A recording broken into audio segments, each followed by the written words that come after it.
একটা গ্রামে থাকত এক বৃদ্ধ মানুষ। নাম ছিল হাশেম আলী। সারা জীবন মাটির প্রদীপ বানিয়ে মানুষকে আলো দিয়ে গেছে। কারো ঘরে বিয়ে হলে, কারো ঘরে পূজা হলে, আবার কারো ঘরে উৎসব হলে সবার আগে হাশেম আলীর প্রদীপ যেত। বছর কেটে গেল, বাজারে বিদ্যুতের আলো এলো, রঙিন বাতি এলো। এখন আর কেউ প্রদীপ কেনে না। মানুষ ব্যস্ত, ঝলমলে আলো মুগ্ধ।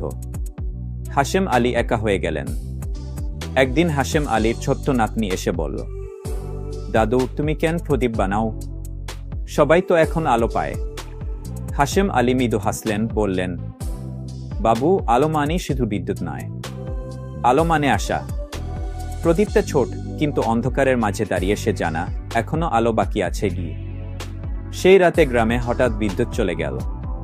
চারপাশ অন্ধকার, লোকজন দিশেহারা।